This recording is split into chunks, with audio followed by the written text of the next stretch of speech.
Let me start with a question. How many of you have ever been pressured by friends to do something you knew was wrong? Now, how many of you stood up to that pressure and did the right thing anyway? That tension between pressure and principles is exactly what we're going to explore today. Except instead of peer pressure, we're talking about business pressure.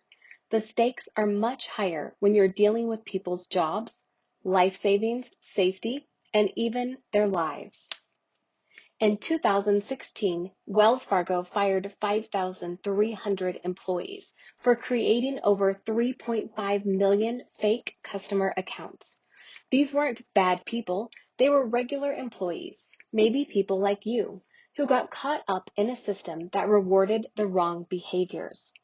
Volkswagen paid over $33 billion in fines for installing software that cheated on emissions tests, contributing to air pollution that affects public health. Facebook executives had to testify before Congress about how they handled user data. These aren't isolated incidents. They're symptoms of what happens when ethical decision-making breaks down in organizations. But here's the encouraging news. Understanding ethics and corporate responsibility can help you navigate these challenges successfully, and maybe even prevent them from happening in the first place. Today, we're going to give you the tools to recognize ethical dilemmas, make principled decisions, and find organizations that align with your values.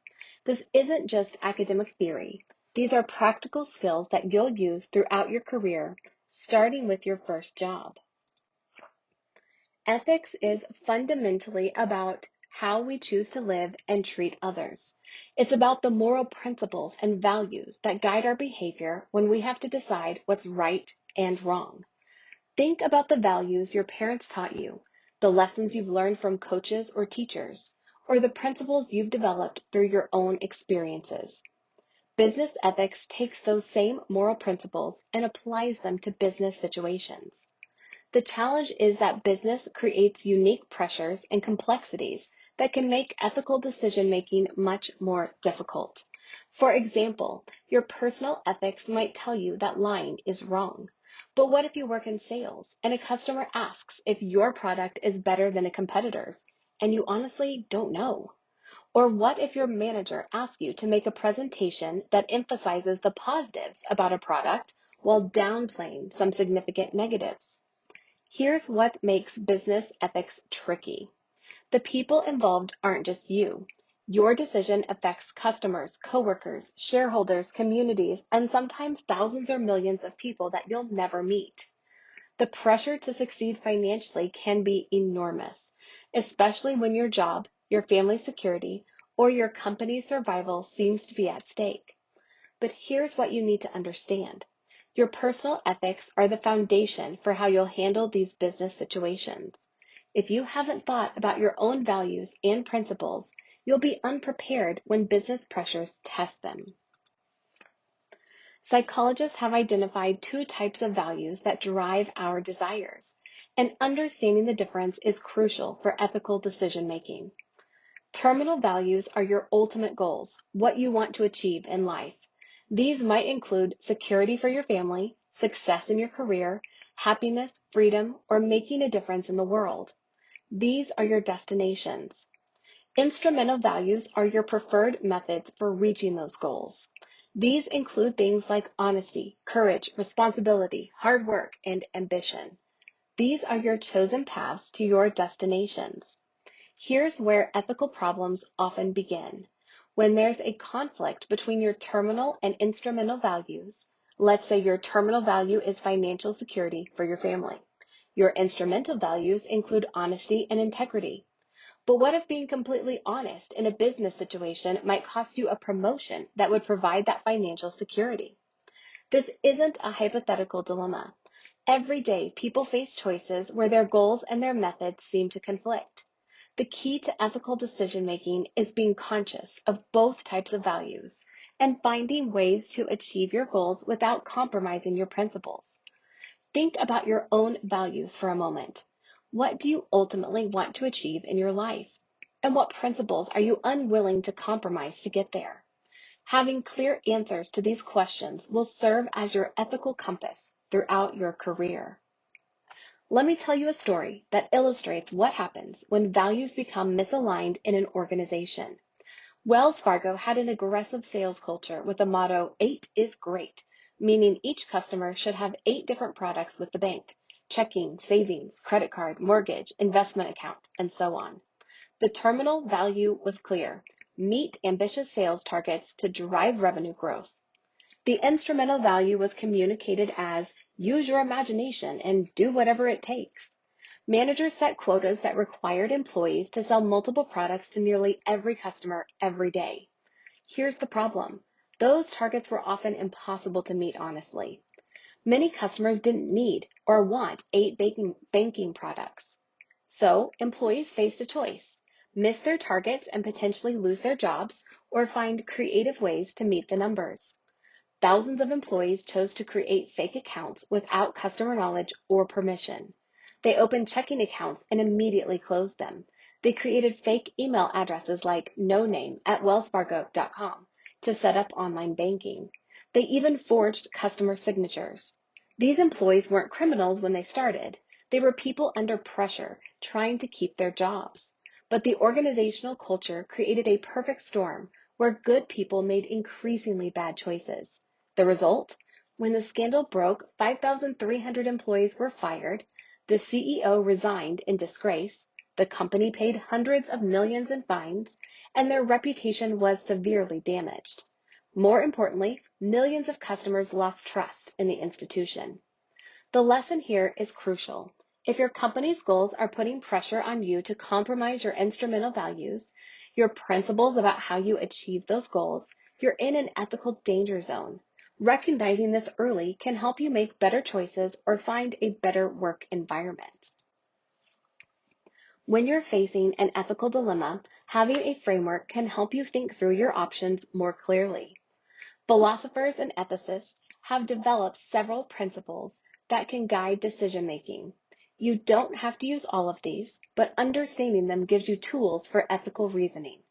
Utilitarianism asks, what decision will produce the greatest good for the greatest number of people? This principle focuses on consequences and outcomes. It's useful for decisions that affect many people, but it can sometimes justify unfair treatment of individuals for the greater good. The rights principle asks, what decision best respects the fundamental rights and dignity of all people involved? This might include rights to privacy, safety, fair treatment, and honest communication. This principle protects individuals even when it might not benefit the majority. Justice asks, what decision treats people most fairly and equally? This principle is especially important in the hiring, compensation, and discipline decisions. It demands that similar situations be handled similarly, regardless of personal relationships or biases. Virtue ethics asks, what would a person of good character do in this situation? This principle focuses on developing and acting from virtues like courage, honesty, compassion, and integrity. It asks you to be the kind of person you would want to work for or do business with. The common good principle asks, what decision best serves the broader community and society? This goes beyond just the immediate stakeholders to consider long-term societal effects. Universalism asks, what if everyone in similar situations acted this way? This helps you consider whether your decision could be a universal principle that everyone should follow. Finally, ethical relativism suggests that ethical standards vary by culture and context. While this can help you understand different perspectives, be careful not to use this as an excuse for behavior that violates fundamental human dignity. Let me give you some concrete examples of how these principles work in real business situations. McDonald's has been installing self-service kiosks in many locations. From a utilitarian perspective, this seems positive. Customers get faster, more accurate service, the company reduces labor costs, and can potentially offer lower prices, and the technology creates jobs for the people who design and maintain these systems. But the rights principle would ask, what about the rights of workers who lose their jobs? Don't they have a right to employment and economic security?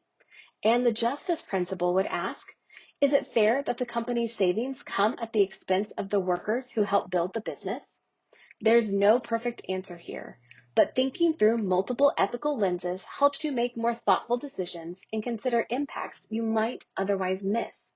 Here's another example. Many companies now use sophisticated software to monitor employee productivity, tracking everything from keystrokes to bathroom breaks. The company might argue they have a right to ensure employees are working effectively and to protect company data and resources. But employees might argue they have rights to privacy and dignity at work. Is constant monitoring creating a culture of distrust? Does it treat employees like adults who can be trusted to do their jobs, or like children who need constant supervision? Again, there's no simple answer, but using ethical principles helps you think through the competing interests and values at stake. Leadership plays a crucial role in creating organizational cultures that support or undermine ethical behavior. Ethical leaders don't just follow rules. They create environments where good people can thrive and do the right thing, even when it's difficult. Ethical leaders show respect for others by treating people as valuable individuals with their own goals and dignity, not just as tools to achieve business objectives. This means listening to employees, considering their welfare in business decisions, and recognizing that everyone brings unique contributions to the organization. They act fairly by avoiding favoritism and ensuring that similar situations are handled consistently. This builds trust and credibility because people know what to expect and believe they'll be treated justly. Ethical leaders work for the common good by considering impacts beyond just their own success or even their company's success. They ask how their decisions affect the broader community, the environment, and society as a whole. They build community by creating environments where people want to work together towards shared goals. This includes fostering collaboration, supporting employee development, and creating a sense of purpose that goes beyond just making money. Finally, ethical leaders are honest even when the truth is uncomfortable or inconvenient. This means admitting mistakes, acknowledging uncertainty, and providing complete and accurate information for decision making. As you advance in your career, you'll have opportunities to influence organizational culture, even if you're not in formal leadership positions. The way you treat coworkers and respond to pressure and handle ethical dilemmas sets an example that others will notice and potentially follow. Let me tell you two stories that illustrate different approaches to ethical leadership. Aaron Fairstein owned a textile manufacturing company in Massachusetts. On December 11, 1995, his factory burned to the ground. He had insurance money and several options. He could take the money and retire. He could rebuild in a location with cheaper labor costs, or he could rebuild locally. Fairstein chose a fourth option that surprised everyone. He used the insurance money to pay full salaries and benefits to all 3,000 employees for 6 months while the factory was rebuilt in the same location. When people asked why, he said he had no choice. He had a responsibility to his workers and his community that was more important than maximizing profit. This is an example of servant leadership, putting the needs of followers ahead of your own interest. He could have made more money by acting differently, but he chose to serve his employees and community first. Stewardship is a related concept that focuses on empowering others and sharing decision-making power. Instead of hoarding authority, steward leaders develop people's capabilities and give them the freedom to make decisions and take initiative. These leadership styles create environments where people feel valued, trusted, and motivated to do their best work. They also tend to create more ethical cultures because people feel safe raising concerns and are empowered to do the right thing, even when no one is watching. As you think about your own career, consider what kind of leader you want to be and what kind of leaders you want to work for. These choices will significantly impact your job satisfaction and your ability to maintain your ethical principles. Organizational culture is like the air you breathe at work. You might not always notice it, but it affects everything you do. Culture is the shared values, beliefs, and behaviors that determine how we do things around here. Strong ethical cultures have several characteristics. First, they have clear values that everyone knows and understands. These aren't just posters on the wall. They're living principles that guide daily decisions and actions. Second, leaders consistently model the behavior they expect from others. If leaders talk about integrity but then cut corners or bend rules, employees quickly learn that the stated values don't really matter. Third, ethical cultures reward doing the right thing, even when it's costly or difficult. They also have consequences for unethical behavior, regardless of how successful someone is otherwise. Finally, ethical cultures provide safe ways for people to raise concerns or report problems without fear of retaliation. This might include anonymous hotlines, ombudsperson programs, or just managers who encourage open communication. Toxic cultures, on the other hand, create pressure to cut corners, discourage speaking up about problems, and focus exclusively on short-term results, regardless of how they're achieved. These cultures can turn good people into ethical compromisers over time. As you evaluate potential employers, pay attention to cultural signals. How do employees talk about their work and their company? How does leadership respond to mistakes or problems? Are values reflected in actual policies and practices, or just in marketing materials? Corporate social responsibility, or CSR, represents a broader view of business success that goes beyond just making money for shareholders. CSR suggests that companies should consider their impact on all stakeholders and take responsibility for contributing positively to society. The triple bottom line framework captures this approach with three key measures: profit, people, and planet. Traditional businesses focus only on profit, making money for owners and shareholders.